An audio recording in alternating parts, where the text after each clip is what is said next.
우리 기도하신 것처럼 이 아침도 오늘도 인자의 살과 피를 먹고 마시는 복된 하루가 되기를 간절히 소망합니다.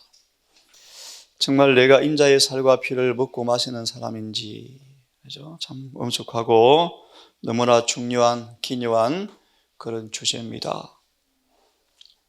주님의 살과 피를 먹고 마시는가? 라는 질문 앞에 정말 내가 예수의 살과 피를 먹고 마시고 있는가?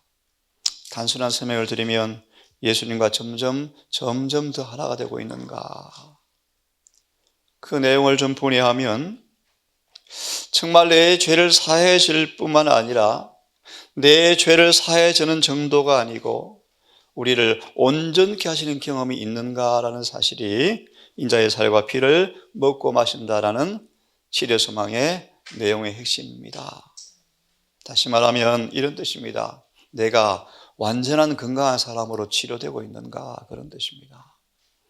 죄를 범하여서 독이 퍼져 이곳저곳 골마 터지고 그 골마 터진 부분들이 우리의 결함으로 드러나는 그것들이 용서되어졌고 깨끗이 치료되어서 그런 질병 자리에 건강한 모습으로 드러나고 있는가, 그 뜻이 시리스마에 나오는 살과 피를 먹고 마신다는 말의 의미를 설명하는 정확한 해석입니다. 거듭 말하면 죄를 사해 준다는 것과 온전케 됐다는 것을 믿는 것을 가리켜서 살과 피를 먹고 마신다는 의미이다 라고 소망은 우리에게 설명해 주고 있습니다.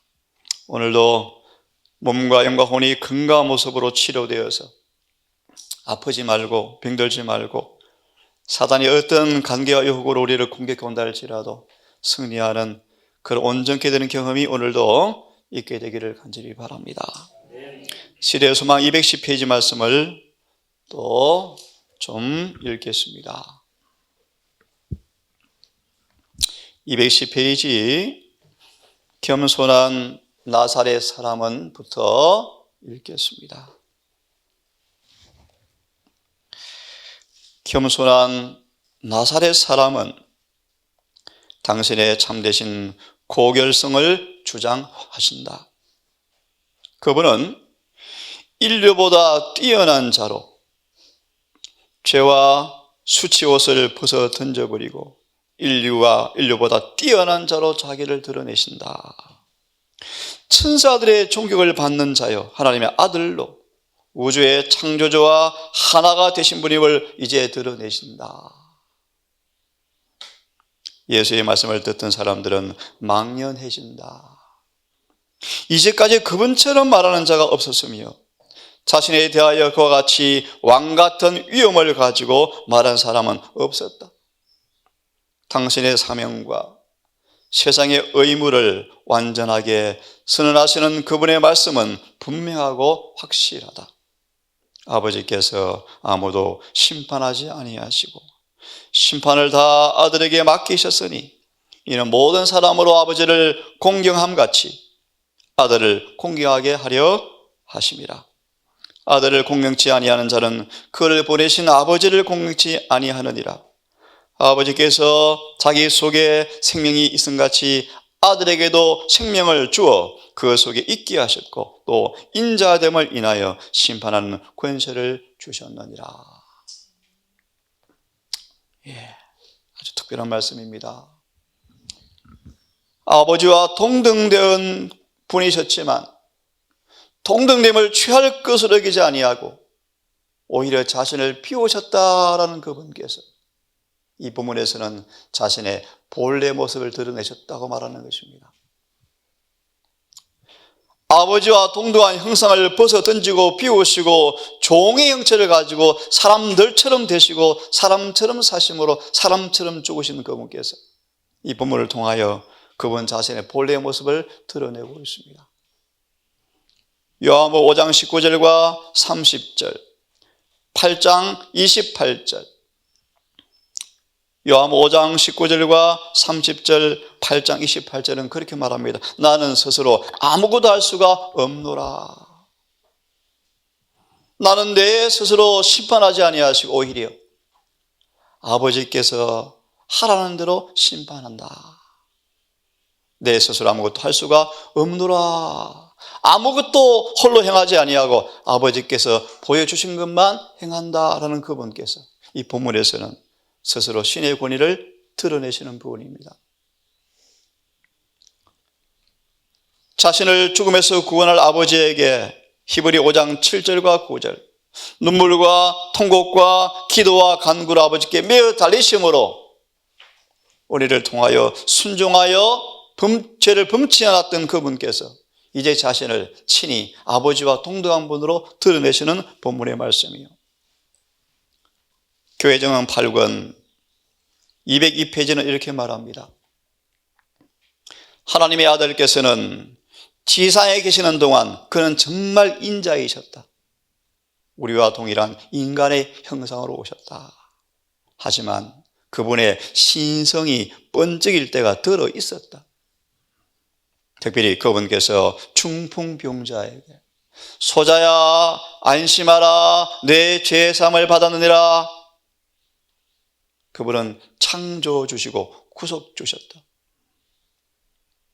여전히 말씀으로 창조한 그분께서 지금 동일한 말씀의 능력으로 죄를 치료하는 일에 있어서 그는 구속주의 권한을 행사하신 모습이시요. 소자야 내 죄사함 받았느니라 라고 말씀할 때 창조의 능력의 말씀은 동일한 능력이 중풍병자에게서 죄와 병을 다 없애버리셨죠. 이것은 신성의 모습이었다라고 분명히 말씀하십니다. 예, 예수님은 인자이셨지만 여전히 하나님이셨습니다. 인자로서 순종할 모본을 주시고 하나님의 아들로서 순종할 능력을 주신 분이셨습니다. 인자로서 우리의 있는 처지와 형편을 다 경험하시면서 그런 자에게 인자로 오신 그분처럼 살고 싶어서 몸부림치는 사람들 앞에 신의 능력으로 능력을 주어서 그렇게 살게 하시는 분이셨습니다. 요한복음 1장 1절과 3절 14절에 주석에 이렇게 말합니다. 그분은 살기 위해서 이곳 저곳으로 도망 다녀야 하였다. 그는 철저하게 인성으로 사셨습니다.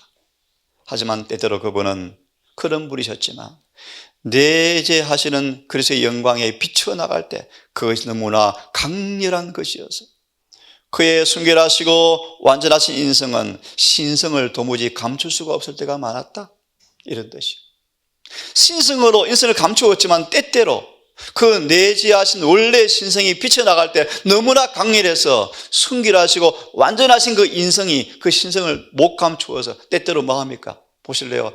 서기관과 바리새인들이 그분의 인정하는 말을 하지 않았지만 그분의 위엄이 번쩍일 때 그들의 적개심과 정오심은 갈 곳 없이 되어버렸다. 굴욕의 휘장에 가려워졌던 진리는 분명한 증거는 모든 사람들의 마음에 말씀하셨다. 이것은 그들로 그리스도의 말씀 곧 너희가 내가 누구인 줄 아니? 라는 말씀으로 인도하셨다. 그분의 영광의 빛이 비쳐나감으로써 사람과 마귀들도 이는 진실로 하나님의 아들이라고 고백하지 않을 수가 없었고 이리하여 하나님이 계시가 되어지고 그리스도는 영광을 받았다. 때때로 뭐가 드러났습니까? 그의 신성이 드러났죠. 오해하지 않겠죠? 자, 이런 말씀도 있습니다. 예수님 성전 관리하는 사람들이 묻기를 너의 선생이 성전세를 내느냐라고 묻습니다. 그래서 다급하게 낸다고 말했습니다. 라고 베드로가 예수를 방문했죠. 예수께서 함정에 빠졌구나 베드로야. 너 왜 그들이 너한테 그런 질문을 했는지 아니? 나를 다윗의 아들로만 인정하지 하나님의 아들로 인정하지 않는 그들의 음모에 너가 빠진 거야. 이 사람은 나사렛 예수에 불과해. 요셉의 아들에 불과해. 신성을 부인하는 함정에 베드로가 빠졌어요. 그런 베드로에게 베드로야 바다에 가서 낚시를 던져라. 그리하면 고기 한 마리가 한 세겔을 한 동전을 입에 물고 나올 터인데 이걸 가지고 너와 나 성전세를 내라. 참 기가 막힌 말씀이에요. 예수님은 그의 신성을 인성으로 가리우셨지만 이 이적으로서 그는 그의 자신의 신성의 영광을 드러내셨다. 그런 말이에요. 이분은 인간으로 계셨지만 천사 만상의 모든 생축이 다 주님의 소유였고 내 것이다. 그분은 지금도 바닷속에 있는 물고기가 그분의 명령에 순종하게 하는 창조주라, 그런 뜻입니다. 여러분, 예수님은 창조주셔요. 우리가 그 표정으로 안식일을 지킵니까? 근데 요엘서를 보시면요, 여러분 언급했죠. 한번 잠시 참고로 한번 펴봅시다. 요엘서를 펴보겠습니까? 이런 구절이 여러 군데 있는데요, 우리 가장 잘 아시는 구절 하나 좀 보겠습니다. 여러분, 우리가 매주마다 안식일을 지키고 있는데요, 이 말의 의미는요, 예수님께서 우리의 창조주라는 표징이죠. 그죠? 네, 표징이요. 그런데 우리 아시는 것처럼 요엘서 2장을 펴보시면 이런 말씀이 있죠. 폈습니까? 예, 폈으면 여기 말씀을 한번 보겠습니다. 17절을 보시면요,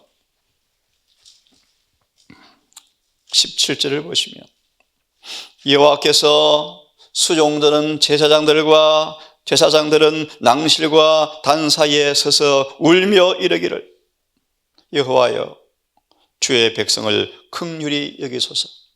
주의 기업으로 욕되게 하여 열국들로 그들을 관할하지 못하게 하소서. 그 다음 말씀이요, 어찌하여 이방인들이 우리를 가지고 놀면서 너희 하나님이 어디 있느냐 라고 계속 비난하도록 놔두겠습니까? 이런 뜻이요. 하나님의 이름으로 일컬음받는 하나님의 백성들을 세상의 마귀가 마음껏 주무르고 있어요. 다니엘서 2장, 7장, 8장, 11장. 바벨론이 와서 지배하고, 메대가 와서 다스리고, 헬라가 와서 가지고 놀고, 로마가 가지고 놀고, 마지막 교황권이 지금 가지고 놀아요. 왜 그렇습니까? 하나님을 배신하니까요, 배역하고요, 사단을 왕으로 삼으니까 마귀가 지배하고 있죠. 그게 다니엘서의 모습이에요. 모습. 성소와 백성들이 임재는, 하나님 임재는 거두어지고 사단이 지배하면서 놀려요. 창조주 믿는 너희 맞니? 놀리는 모습. 여러분, 안식일은 예수님이 창조주라는 표징이에요. 그런데 우리가 왜 육체를 못 이기고 세상을 못 이깁니까? 왜 빌빌댑니까? 믿음이 없습니다. 믿음이에요. 우리 마음에 다른 신을 모시기 때문이요, 전심으로 믿지 않기 때문이에요. 기도하지 않기 때문이에요. 정은처럼 우리가 이 땅에서 예수님처럼 죄를 짓지 않고 사는 경험이 없는 까닭은 예수께서 기도하신 것처럼 기도하지 않기 때문이다. 그분은 육체에 계실 때 범죄치 않기 위해서 때때로 식음을 전폐하고 아버지께 매어 달김으로 능력을 얻어서 기도하셨는데, 우리는요, 너무 게으르고 나태하고 자신을 너무 자주 의지하고 잊어버리고 살아가요. 네, 예수님은 창조주의 우리는 우리 주님을 창조주로 믿는 표정으로 안식일을 지키는 백성들이에요. 그 영원한 복음이요, 그분 우리를 계명을 지키게 해서 순종하게 만들어 주시는 창조주라는 사실을 잊지 말기를 바랍니다. 통찰력 있는 꿰뚫는 시선에 의하여 그들이 검사받는 것이 겁냈다. 예수님은 지금 심판자의 모습으로 해요. 심판자의 모습으로 해요. 그들을 샅샅이 바라보자. 그들은 그들의 마음속에 있는 은밀한 생각이 다 들투어졌으며 그때 예수님의 신성의 증거를 그들에게 보여주셨다. 이런 증거를 성경을 통해서 뚜렷하게 보면서도 다음 구절에 보세요. 화가 확 나가지고 너 내리와, 너 설교 그만해, 빨리 와 하면서 목을 잡고 동네 어귀로 끌어가서 발로 낭떠러지에 탁 차서 죽이려고 그러죠. 네? 참, 여러분, 우리는 안 그럴 것 같습니까? 이게 누가복음 4장에 나오는 예수님이 고향 마을에 부흥회, 주말 부흥회 하셨는데 부흥회 마치자 예수를 죽이려고 그랬던 장면이에요. 왜요? 그의 신성의 능력으로 그들의 죄가 다 덜쳐오지니까. 5장의 말씀, 나는 사람들에게 칭찬을 받지 않는다. 나 사람들의 명예를 구하지 아니한다. 내가 사람의 이름으로 왔으면 너희 앞을 다투어서 충성맹세했겠지만 난 아버지 이름으로 왔다. 그들은 아버지 이름을 견딜 수가 없었대요. 예수님은 죄를 덮어주거나 죄를 간과해주거나 눈 감아주는 분이 아니셨어요. 그들을 정말 사랑하셔서 구원하러 오셔서 그의 신성의 능력으로 그들의 모든 죄를 덜추자 고침받을까 겁나서 다시 옷을 입고 두껍게 입고요 예수님을 거절했대. 당신의 제자들이 한 번은 신분을 보냅니다. 너희는 가면 한 사람이 한 번도 타지 않은 나귀를 끌고 갈 텐데 가서 이렇게 해라. 너희 주인이 나귀 좀 쓰고 싶다라고 말하라. 주가 쓰시겠다라고 가서 이야기하라. 이 말씀 앞에 예수님은 신성을 다시 드러내셨다. 참 여러분, 우리 어머니 예수 이런 분이시니까 이런 분이셔요. 그 살아온 바다의 물결을요 말씀 한마디로 모래를 경계로 삼아서 지금도 통제하신 분이셔요. 그분이 같은 장 읽어보십시오. 우리의 마음 하나 못 다스리겠습니까? 문제는 자아가 굴복되기를 싫어하니까 안 되는 거예요. 그분의 지배하심에 전적으로 우리가 복종하면 우리의 마음을 그분이 완전히 보존하셔서 생각까지 범죄하지 않도록 지켜주신다고 말씀하셨는데 왜 자꾸 완전주의로 속입니까? 그죠? 주님 우리를 완전히 고치는 분이셔요. 완전히. 그분은 창조주십니다.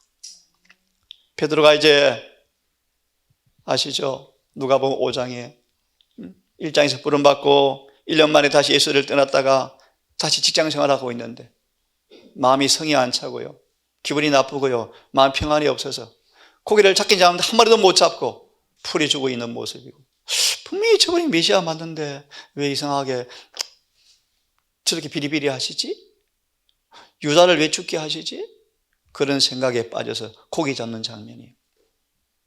그때 예수께서 오셔서 밤새도록 수고한 베드로가 한 마리 못 잡고 동이 튼 환한 시간인데 베드로야 우편에 그물을 던져라 그런 말이에요. 그때 고기가 150마리 잡혔답니다. 베드로는 이제 고기에 관심이 없었다. 이 사건 속에 하늘의 능력이 나타났고 베드로는 예수 안에서 만물을 지배하고 계시는 분을 이제 보게 되었다. 비로소 베드로가 예수님을 창조주로 시인해요. 비로소 1년 지난 다음이어서 1년 지난다. 비로소 베드로가 신성의 임재를 느끼고 비로소 자신이 죄인임을 깨달아요. 1년 지났어요. 안드레가 형제 예수님 만나러 가자. 뒤도 안 돌아보고 뛰어갔던 베드로가 1년을 따라다녔지만 아직 죄인임을 잘 몰라요.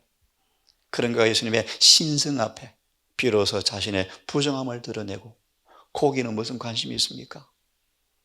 선생에 대한 감사와 자신의 불신에 대한 수치와 그리스도의 겸비에 대한 감사와 무엇보다 순결하신 분 앞에 깨끗이 못한 자신의 느낌이 압도하여서 그의 동료들이 막 물고기를 막 접시에 그릇에 담는 동안 베드로는 관심도 없고 무릎을 꿇고 엎드려서 주여 저는 죄인입니다. 저를 떠나십시오 라고 예수의 발을 꽉 붙잡고 있는 모습이에요.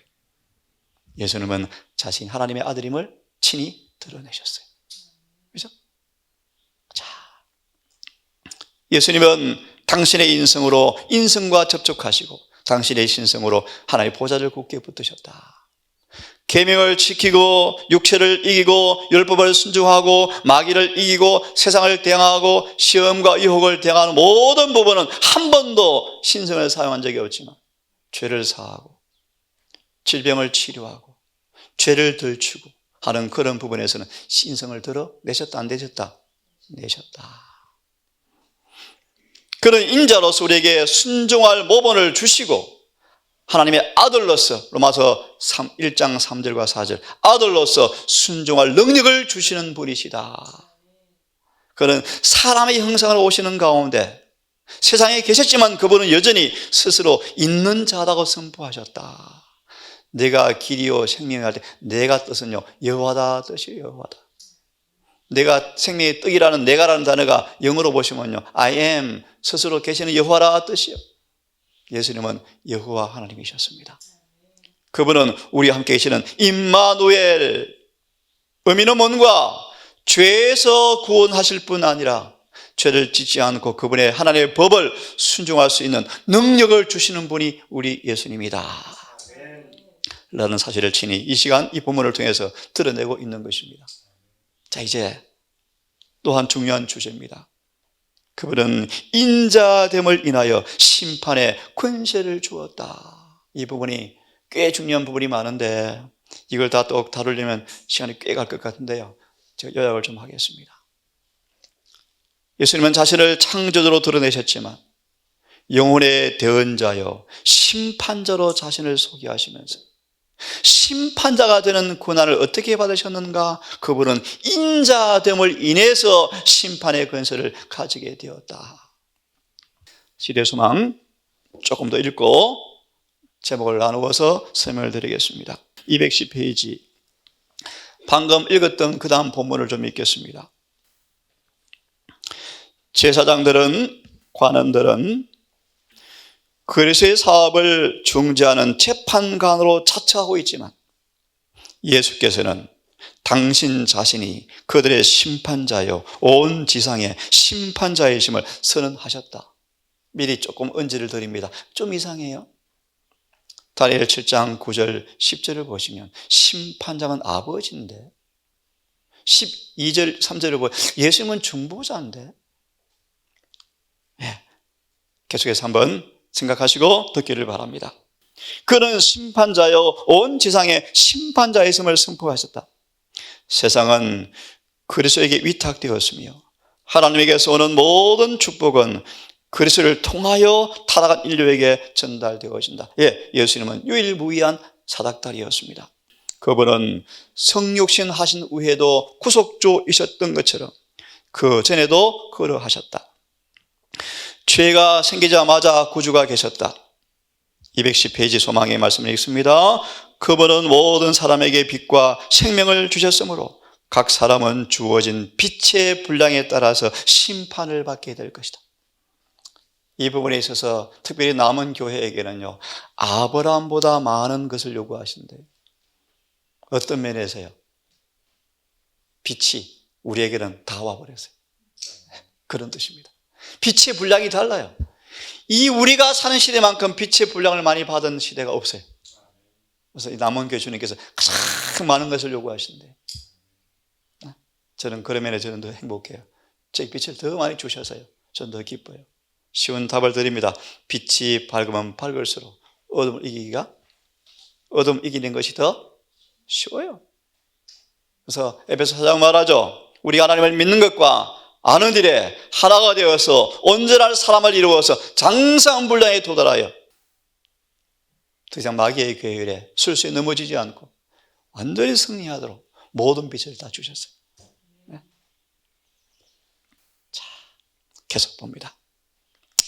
그리고 빛을 주신 그분, 가장 부드러운 탄원으로 영혼을 돌보고 죄에서 돌이켜 성결로 이끌려고 하신 그분이 또한 영혼의 대언자요 심판자이시다.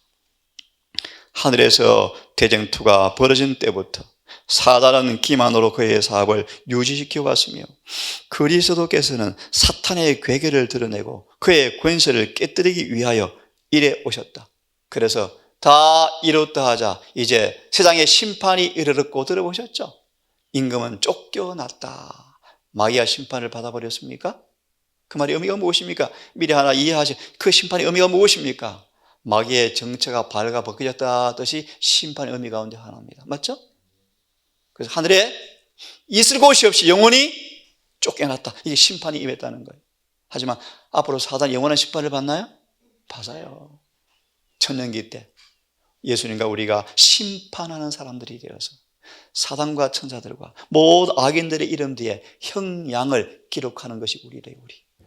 우리가 심판자가 될 거예요 앞으로. 자, 마저 읽고 조금 말씀드리고 마무리합시다. 사단의 권세를 이래 오셔 기만자 사탄을 대항하고 각 시대를 통하여 사단의 수중에서 포로가 된 사람들을 빼앗아 내려고 애썼으며, 여러분, 사단이 아무나 안 줘요. 내한테 줘. 사단이 안 줘요. 당신 공평한 분이잖아요. 그냥 안 줄 수 없어요? 그냥 안 줘요, 여러분.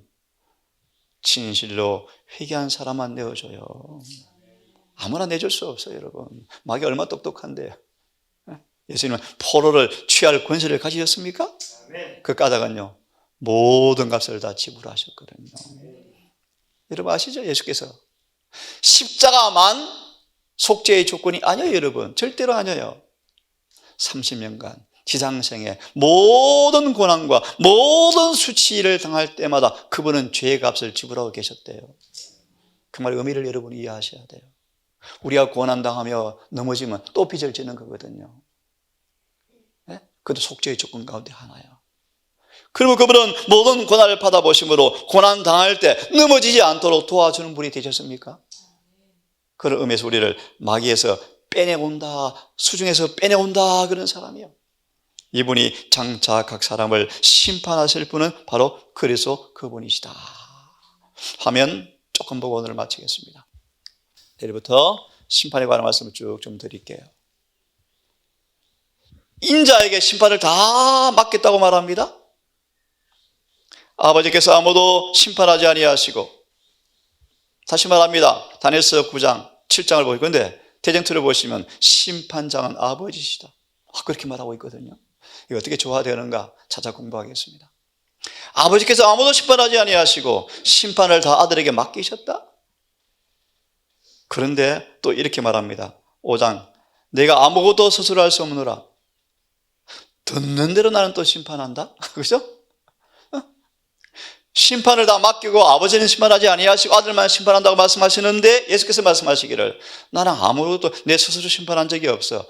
아버지께 듣는 대로 심판하고 나의 원대로 심판하지 않고 아버지의 원대로 심판합니다. 그래서 의롭다, 또 그렇게 말씀하시네요. 예, 나중에 공부합니다.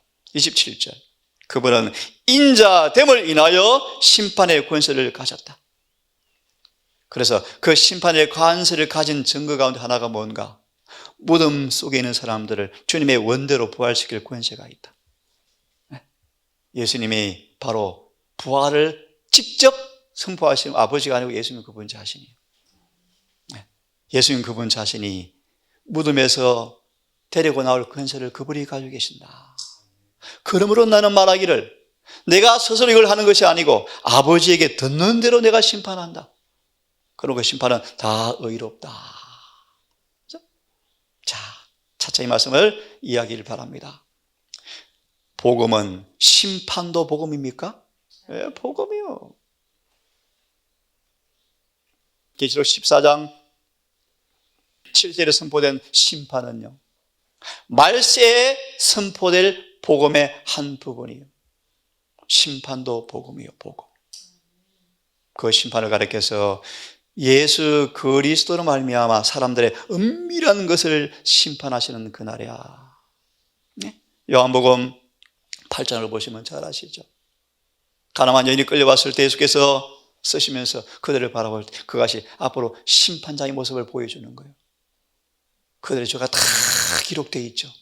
그거 다 누가 덜 주? 예수께 다 덜 주시죠. 우리는 반드시 그리스도의 심판대 앞에 반드시 나간다. 그때 우리는 선악간에 우리 몸 안에 이루어진 열매에 따라서 심판을 받는다. 그러므로 하나님을 두려워해라. 그때 아무리 입술로 야곱처럼 에서처럼 이제 기회를 주십시오 하고 아무리 액을 복걸해도, 액을 복걸해 주님은 마음이 아프신 분이시지만 그거에 속지 않고요, 열매로 판단하시는 분이다. 그런 열매.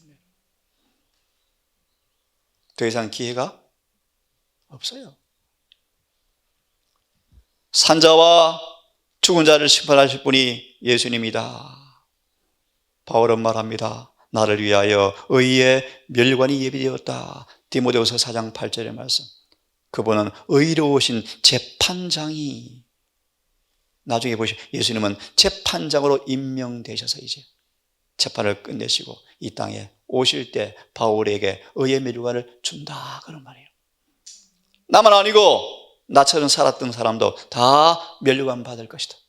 디모데후서 4장 8절의 말씀. 제목만 읽어드리고 내일부터 공부하면 심판. 의인의 심판이 있죠. 악인의 심판이 있죠. 의인의 심판은 조사 심판입니다. 재림하기 전 하늘 지성소에서 이루어지는 심판입니다. 의인의 심판 동안은 성경과 정언을 보신 예수님은 중보자로 계십니다. 그런데요, 악인의 심판 때, 천년기 때 예수님은 심판장으로 임명되셔요. 그때 성도들도 심판자가 될 것입니다. 재림시 예수님은 심판장으로 재림하실 것입니다. 그때 심판이 지팡되어집니다. 그리고 나중에 천년기 이후에 영원한 심판이 또 이루어질 것입니다. 그죠? 악인들이 영원히 끝날 것입니다. 자, 이런 내용들을 내일부터 조금 같이 한번 공부할 필요가 있습니다. 자, 오늘 여기까지 말씀을 마치겠습니다. 거룩하신 아버지, 오늘도 우리 예수님과 함께 동행하는 행복한 하루, 우리의 모범과 여전히 우리의 구속주와 창조주심을 믿는 경험 속에서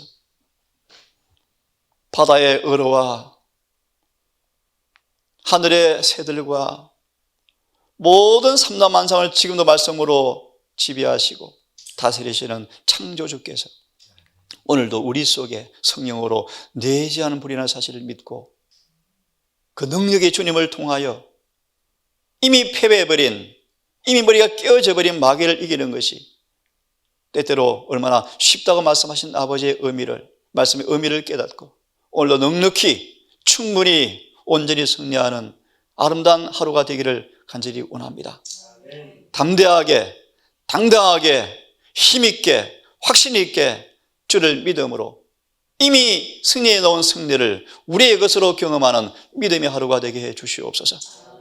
우리 모든 가족들 말씀을 듣는 이곳저곳 영혼들을 기억하셔서 한날도 이 놀라운 우리 구속주를 믿는 믿음을 통하여 세상을 이기는 이 전장터에서 승리의 노래로 아버지께 영광 돌리게 하시고 혹 실패하고 쓰러질지라도 낙심하지 말고 다시 가슴을 치고 회개하며 다시 주님을 의지하고 나아와서 놀라운 보장의 말씀을 통하여 주님의 은혜가 충만히 우리 안에 경험되어지는 하루가 되게 인도해 주시옵소서. 오늘도 이곳저곳으로 떠나는 우리 가족들, 곳곳에 험한 세상에 오도 발을 딛고 사는 우리의 영혼 성도들 기억하셔서 오늘도 능력으로 그들을 보호하시고 지키셔서 해가 지도록 하늘에 속한 모습으로 살아갈 수 있도록 인도해 주시옵소서. 예수님 이름으로 기도합니다.